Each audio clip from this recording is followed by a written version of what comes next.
माँ सती के भारतवर्ष में कुल 52 शक्तिपीठों में से 3.5 शक्तिपीठ महाराष्ट्र में हैं और उन्हीं में से एक शक्तिपीठ माता सप्तशृंगी के मंदिर आज हम चल रहे हैं। नमस्कार दोस्तों, मैं हूं आपका दोस्त योगेश पुरोहित। तो चलिए माता सप्तशृंगी की यात्रा शुरू करते हैं।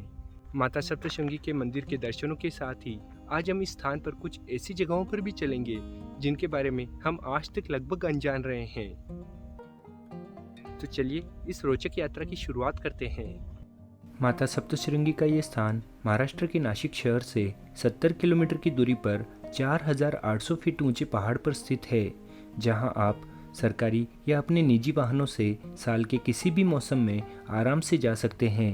नासिक कलवण हाईवे पर नंदूरी गांव से 10 किलोमीटर की पहाड़ की चढ़ाई चढ़ हम सप्तशृंगीगढ़ पहुंचते हैं।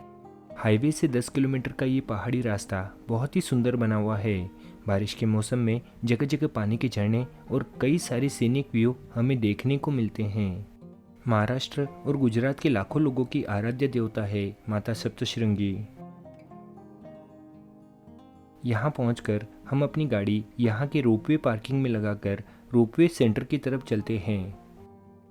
रोपवे सेंटर हाल ही के वर्षों में बना एक बड़ा सा फूड और शॉपिंग सेंटर है, जहाँ आपको कई तरह की दुकानें और रेस्टोरेंट मिल जाएंगे। यहाँ आपको अच्छी क्वालिटी का फूड मिल जाएगा। हमने भी यहीं पर नाश्ता किया और फिर आगे की तरफ बढ़े। यहाँ से आप 10 मिनट में रोपवे से ऊपर मंदिर तक जा सकते हैं, जिसका 100 रुपये प्रति व्यक्ति आने जाने का टिकट है। लेकिन हम सीढ़ियों से ही ऊपर मंदिर तक जाएंगे, जिसमें 20 से 30 मिनट मंदिर तक पहुँचने में लगते हैं। और अब रोपवे से निकलकर बाजार की गलियों से होते हुए मंदिर की सीढ़ियों की तरफ पहुँचते हैं। सीढ़ियों की मुख्य कमान की दाईं तरफ चांदी के गणेश जी का मंदिर है। यहाँ दर्शन कर सीढ़ियाँ चढ़ना शुरू करते हैं। शुरू से आखिर तक कुल 472 सीढ़ियाँ हैं और लगभग 200 सीढ़ियों के बाद यात्रियों के आराम के लिए एक बड़ा सा गलियारा बना हुआ है।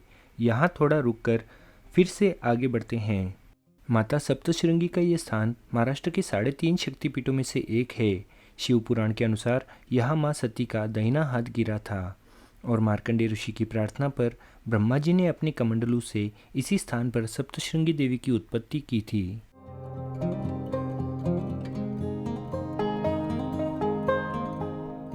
लगभग 30 मिनट में मुख्य मंदिर तक पहुंच जाते हैं। मंदिर परिसर में बंदरों का आतंक काफ़ी ज़्यादा है। आपको आपका सामान और फूल प्रसाद काफ़ी संभाल कर रखने होंगे। पहाड़ी पर स्थित इस गुफा को अब मंदिर का स्वरूप दे दिया गया है और इस मंदिर में माँ सप्तशृंगी के दर्शन होते हैं। 9 फीट ऊंची 18 भुजाधारी सिंदूर से लिप्त माँ सप्तशृंगी के दर्शन मात्र से ही मन भर आता है।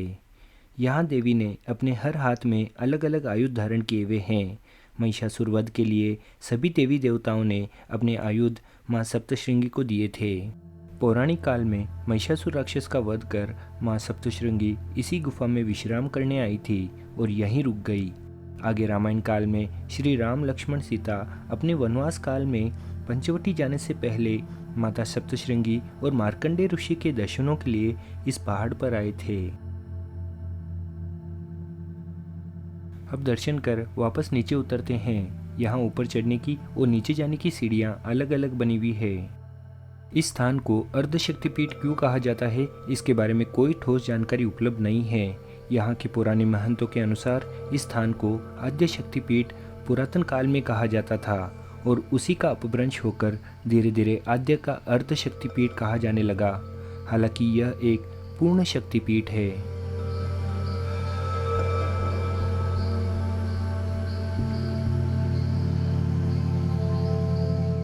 माता के दर्शन कर अब हम इसी पहाड़ी पर 10 मिनट की दूरी पर स्थित शिवालय तालाब पर चलते हैं।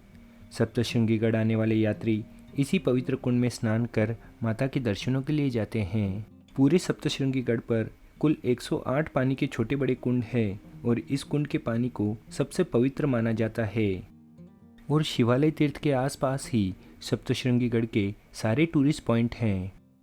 शिवालय तीर्थ के पास ही हम चलते हैं पुरातन शिव मंदिर में। काले पत्थरों से निर्मित इस शिव मंदिर की वास्तु बहुत ही सुंदरता से बनाई हुई है और इस पर्वत पर यह सबसे बड़ा और प्राचीन शिव मंदिर है। अभी हम इस पहाड़ के आखिरी कोने पर आ गए हैं। यहाँ से जबरदस्त वैली दिखाई देती है और सामने दिखाई देता है मार्कंडेय पर्वत। मार्कंडेय पर्वत वही स्थान है जहाँ पर मार्कंडेय ऋषि का वास है। मार्कंडेय ऋषि माता सप्तशृंगी को सप्तशती का पाठ सुनाते हैं और इसीलिए माता सप्तशृंगी की मूर्ति इस पहाड़ की तरफ झुकी हुई है, क्योंकि माता कान लगाकर मार्कंडेय ऋषि के पाठ सुनती है ना जबरदस्त ये। मार्कंडेय ऋषि का मंदिर इस पहाड़ की चोटी पर बना हुआ है, जहां मार्कंडेय ऋषि ने कई वर्षों तक कठोर तप किया था और इस मंदिर तक जाने का रास्ता पहाड़ की दूसरी तरफ से है। वैली पॉइंट से वापसी के दौरान उत्तर दिशा की ओर रेलिंग के पास से ही प्राचीन कालीन पहाड़ में तराशी हुई सीढ़ियाँ नजर आती है। ये सीढ़ियाँ यहाँ से पहाड़ के नीचे की तरफ जाती है। सीढ़ियों के इस प्राचीन रास्ते को वाघखिंड के नाम से जाना जाता है और यहाँ से मार्कंडेय पर्वत तक जाने की पगडंडी बनी हुई है। इन चट्टानी सीढ़ियों से आगे बढ़ने पर हमें कुछ स्थानीय ग्रामीण मिले जो कोपरगांव से पालकी लेकर इस रास्ते से सप्तशृंगीगड आ रहे थे। तुम्ही तिकडे मार्कंडेयला जाऊन आला? तुमची दिंडी आहे? कुठून आले? ह्या वाटेनच येते? नाही, मोठ्या गाड्या हवेन जात तिकडून. हाँ, आणि दिंडी इकडनं आणता? हो। सप्तशृंगीगड आने का प्राचीन काल से यही प्रमुख मार्ग था। इतिहास के अनुसार छत्रपति शिवाजी महाराज अपनी सूरत सवारी से पहले सप्तशृंगीगढ़ इसी रास्ते से आए थे और देवी माँ के दर्शन किए थे। हालांकि पिछले 100 वर्षों में सड़क मार्ग बनने के बाद से इस रास्ते का उपयोग लगभग बंद हो चुका है। हालांकि इसके बारे में ज़्यादातर किसी को नहीं पता है, केवल स्थानीय निवासी ही यहाँ से मार्कंडेय पर्वत से यहाँ पर आते जाते हैं।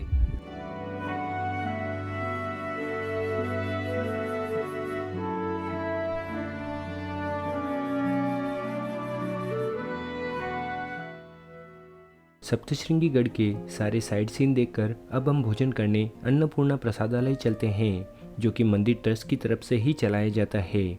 यहाँ पर महाप्रसाद का टाइम सुबह 11 से 2:30 बजे और शाम 7 से 9 बजे तक का है।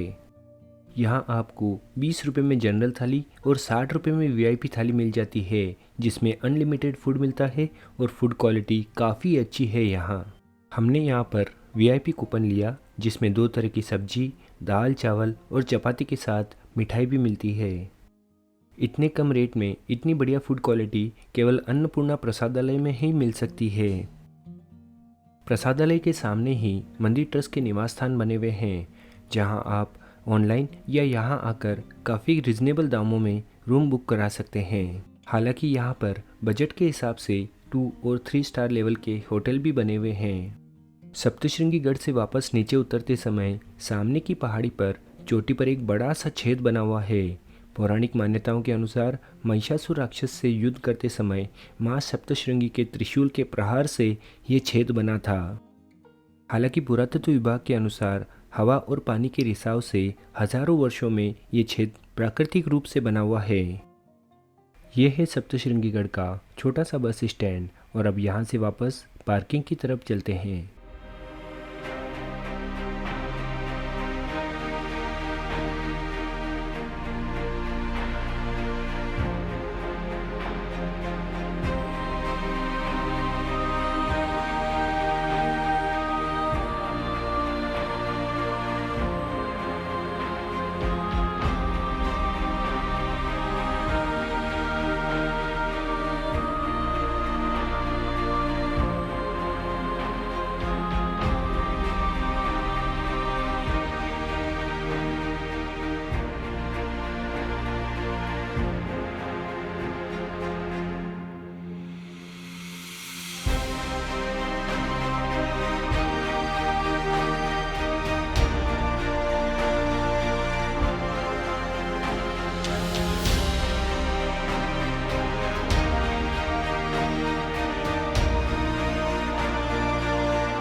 फ्रेंड्स, आज हमने भारत की 52 शक्तिपीठों में से एक माँ सप्तशृंगी के दर्शन किए और यहाँ की कई अनजानी जगहों को भी देखा।